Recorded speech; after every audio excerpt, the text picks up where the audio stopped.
24 ঘন্টা আমাদেরকে গ্যাস সেবা দিতে হবে। সবার কি একমত? আমাদের দাবি, আমাদের দাবি, আমাদের দাবি, আমাদের দাবি 24 ঘন্টা গ্যাস সেবা, 24 ঘন্টা গ্যাস সেবা, কন্টেনার কন্টেনার অবৈধ গ্যাস বিক্রি, অবৈধ গ্যাস বিক্রি, কন্টেনারে গ্যাস দেওয়া। তারপরে এবং মালিকবৃন্দ, আমরা যারা নরসিংদী জেলা থেকে বিভিন্ন পর্যায়ে গাড়ি চালাই থাকি, সিএনজি চালিত গাড়ি বিশেষ করে যারা আমরা চালাই, আমরা যারা সিএনজি চালিত গাড়ি চালাই, তারা বিভিন্ন পাম্প থেকে গ্যাস নেওয়াকালীন হয়রানির শিকার হয়ে থাকি। গ্যাস প্রেসার পাই না এবং 24 ঘন্টা গ্যাস দেওয়া হয় না, যার কারণে আমরা এক জায়গা থেকে আরেক জায়গা গন্তব্যস্থলে সঠিক সময় আমরা পৌঁছাইতে পারি না। কারণে বিভিন্ন পাম্পগুলি বড় বড় ইন্ডাস্ট্রিয়াল গুলিতে কন্টেইনার দ্বারা গ্যাস দিয়ে থাকে। যে কন্টেইনার গুলি আমাদের পাম্পগুলি থেকে গ্যাস নেয় তারা, আর পাম্পগুলি তারা বড় একটা অ্যামাউন্টের লোভে তারা গ্যাস দিয়ে থাকে, যার কারণে আমরা পর্যাপ্ত পরিমাণে প্রেসার পাই না, হয়রানি হয়ে থাকি। প্রত্যেকটা পাম্পের নজলম্যান থেকে ধরে ম্যানেজার পর্যন্ত সবাই আমাদের সাথে খারাপ আচরণ করে। আমরা ইমার্জেন্সি মূলক কোন রিকোয়েস্ট করা কোনো গ্যাস পাই না, সবাই অনুরোধ করে জানাইলো আমাদেরকে বিতাড়িত করে দেওয়া হয় পাম্প থেকে। তারা একটা গাড়ির ভিতরে 50 থেকে 60টা সিএনজি বোতল ইনস্টল করে থাকে, যার কারণে তাদের গাড়িতে প্রত্যেকটা বোতলে 12 থেকে 1500 টাকা গ্যাস ঢুকলো। 1500 টাকা গ্যাস ঢুকলে প্রায় 1.5 লাখ টাকার গ্যাস ঢুকে, আর আরো বেশি টাকা গ্যাস ঢুকলে প্রায় 2 থেকে 2.5 লাখ 3 লাখ টাকা পর্যন্ত গ্যাস ঢুকে থাকে, যার কারণে আমরা পর্যাপ্ত পরিমাণে গ্যাস পাই না। তো আমাদের 2 দফা দাবি নিয়ে আমরা আজকে আন্দোলন করতেছি। 24 ঘন্টা গ্যাস দিতে হবে, আর কন্টেইনার নরসিংদী জেলা থেকে নয়, শুধু সমস্ত বাংলাদেশ থেকে বিতরণ করতে হবে, ঘোষণা করতে হবে। এই অবৈধ গ্যাস পাম্পের জন্য আমাদের পাম্পের এলাকা পার্শ্ববর্তী যে গ্রাম অঞ্চল থাকে সবাই অনেক রিক্সা থাকে। কোন কারণে আল্লাহ না করুক যদি কোন একটা অঘটন দুর্ঘটনা ঘটে, পাম্পে থাকাকালীন যত মানুষ আছে বৃদ্ধ থেকে জোয়ান সবাই এর মধ্যে ক্ষতিগ্রস্ত হয়ে যাবে, চোখের পলকে সবকিছু শেষ হয়ে যাবে।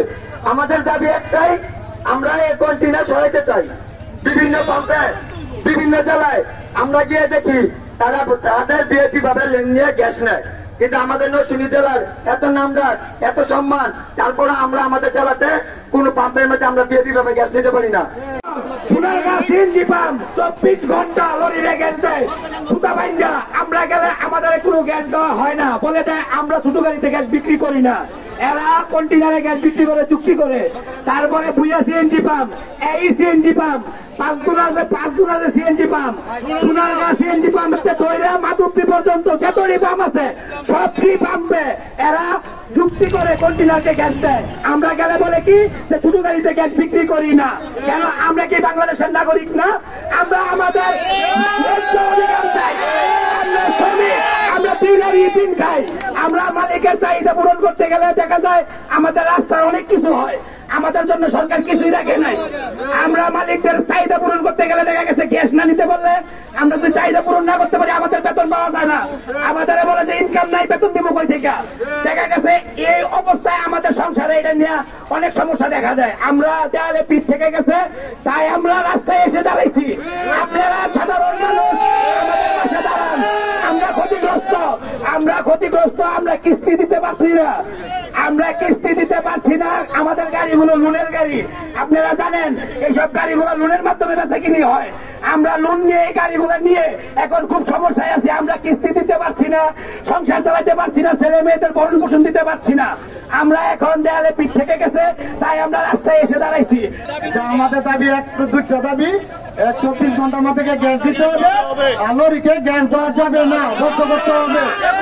আমাদের দাবি একজন লরি পাওয়া যাবে। আমাদের যে গ্রুপ খোলা হয়েছে এই গ্রুপে আমাদেরকে ময়স দিয়ে দিবেন, আমরা সাথে সাথে এটা আমরা গাড়ি লরি আটকে আমরা আইন শৃঙ্খলার মাধ্যমে অস্ত্র করবো। মালিক বৃন্দ এবং আমাদের ড্রাইভার বন্ধুদেরকে স্বাগত জানাচ্ছি। আমাদের আন্দোলনের উদ্দেশ্য হইল গিয়া আমাদের নরসিংদী শহরের ভিতরে যতগুলো পাম্প আছে সবগুলো পাম্পের মধ্যে আপনার কন্টেইনার লাগে। এই কন্টেইনারের জন্য আমরা প্রেসার পাই না। আমাদের আগে 60 ট্যাঙ্কি দিয়ে যদি ঢাকা 1-2 জায়গায় ঘুরে আসতাম নরসিংদী এসে গ্যাস থাকতো, এখন আমাদের 100 পেশেন্ট নিয়ে গেল, আগে 600 টাকা গ্যাস দিয়ে ঢাকা থেকে ঘুরে আসতে পারতাম, এখন 1000 টাকা গ্যাস দিয়ে ঢাকা থেকে ঘুরে আসতে পারে, কারণ আমাদের গ্যাস নেওয়া লাগে 2 বার 3 বার। ওই জায়গাতে মনে করেন পাম্পগুলো মনে করেন তাদের মিটারের মধ্যে অনেক কিছু লাগাই রাখে। আপনি অন্য ডিস্ট্রিক্ট যান, প্রিয় ভাইরা, আপনারা জানেন যে আমরা বিগত বেশ কয়েক বছর যাবৎ 5টা থেকে 11টা, 6টা থেকে 11টা এ ধরনের বিভিন্ন নিয়ম শৃঙ্খলা আমাদের জন্য তৈরি হয়েছে। আমরা যদি রোগী নিয়ে বিকালবেলা বা সন্ধ্যাবেলা একটা রোগীর টিপ আসে বা একটা ইমার্জেন্সি হার্ট স্ট্রোক করছে, তাকে নিয়ে যাই বা পাম্পে আসি, এসে দেখি লাইট বন্ধ করে কন্টেনারে গ্যাস দিচ্ছে, আমি রোগী নিয়ে যাচ্ছি, আমাকে দেওয়া হচ্ছে না কেন ভাই? আমি কি টাকা দিয়ে গ্যাস দিব না? ওই গ্যাস কি আমার দেশের সম্পদ না? যদি আমার দেশের সম্পদ হয়ে থাকে, যদি আমি টাকা দিয়ে নেই, তাহলে কেন আমাকে দেওয়া হবে না? আমি কি টাকা ছাড়া নিচ্ছি? 6টার আগে টাকা ছাড়া দিচ্ছেন আর 6টার পরে কি টাকা দিয়ে নেই? আমরা 24 ঘন্টা টাকা দিয়ে নেই, আমাদেরকে 24 ঘন্টায় দিতে হবে। এবং আরেকটা কথা বলতে চাই, আজকে যারা বিভিন্ন কন্টেনার লাগিয়ে বিভিন্ন পাম্পে যারা গ্যাস বিক্রি করতেছেন, আজকের পর থেকে আপনাদেরকে ওয়ার্নিং করে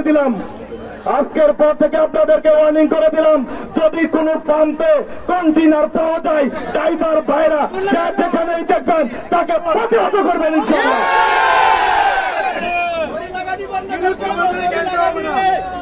আগে আমাদেরকে 10 টাকা 15 টাকা 20 টাকা কমিশন দিয়ে তেল মেখে মেখে বলতো, ভাই আসেন আমার পাম্পে থেকে গ্যাস নেন, আপনারা আমার কাছে গ্যাস নেন, আপনাকে 15 টাকা কমিশন দিব, 20 টাকা কমিশন দিব। আর এখন আমরা যখন গ্যাস নিতে যাই, আমাদেরকে দূর দূর করে তাড়িয়ে দেন, বলেন সিরিয়ালে থাকেন, সিরিয়াল ধরে আসেন, 2 ঘন্টা 2.5 ঘন্টা লাগবে। এখন গ্যাস দেওয়া যাবে না, প্রেশার কম, প্রেশার উঠাইতেছি, কিন্তু প্রেশার উঠাইতেছি কইয়া ঠান্ডা কন্টেনারে গ্যাস দিতেছে।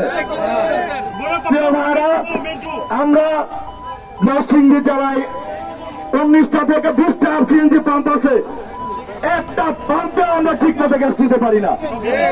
আমরা ইটাখোলা পাঠান পাম্প, ইটাখোলা ভুইয়া, ইটাখোলা সামিয়া বলেন, ইস্টার বলেন, বুইয়া সাহেবতা বুইয়া বলেন, এই বলেন, পিয়াল বলেন, সোনারগাঁ বলেন, তারপরে নাবানা বলেন, তারপরে মাদাবি ইস্টার্ন সিএনজি বলেন, নাসির সিএনজি বলেন, এমন কোন সিএনজি নাই, বিসমিল্লাহ থেকে শুরু করে এমন কোন সিএনজি নাই যেটা থেকে তারা কন্টেনারে গ্যাস বিক্রি করতেছে না। কেন ভাইরা?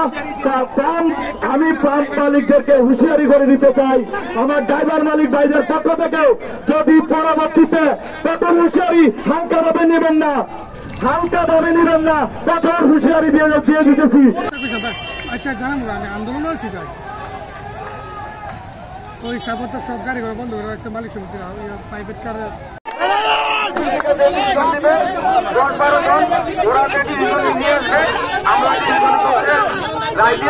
আমরা পরবর্তীতে কি করবো এই সময় আমরা সিদ্ধান্ত নেব। ঠিক আছে, আমরা এখন আপনাদের আন্দোলন করবো, কারো কোনো জানমাল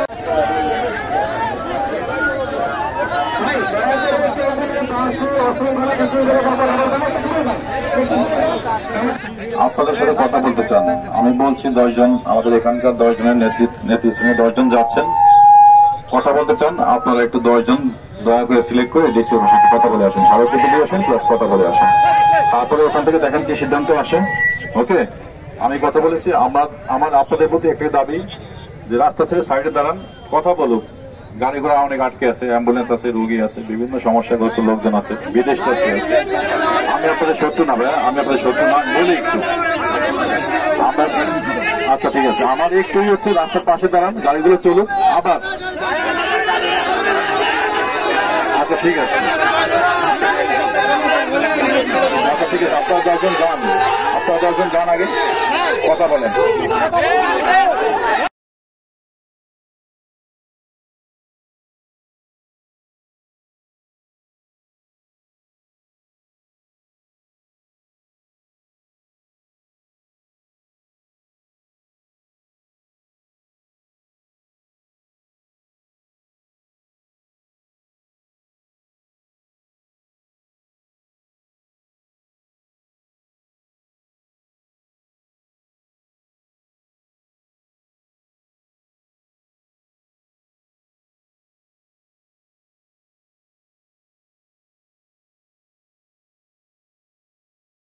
আমরা ঘুমায় কল্পনা করি নাই স্যার, এখন তো আমরা আসার কথা না তো স্যার, আসতে পারবো না, আমাদের লোক নাই।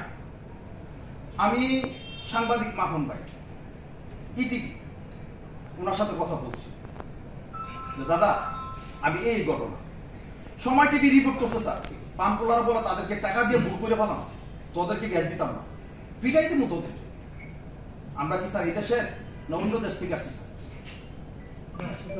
ঠিক আছে, আপনার কথা বলছি। জি ঠিক আছে, স্যার আমরা একটা সমাধানের জন্য বসবো। জি স্যার। আপনারা এখন আল্লাহর ওয়াস্তে এটা না স্যার, আমি আপনার কথা আল্লাহ আছে স্যার, আপনি এত এত মতে না, এটা ঠিক না স্যার। আমি সবাইকে নিয়ে বসবো, আমি বসবো আপনার, জি আমি সব পক্ষ নিয়ে বসবো, এতটুকু তো আমি বলতে পারি।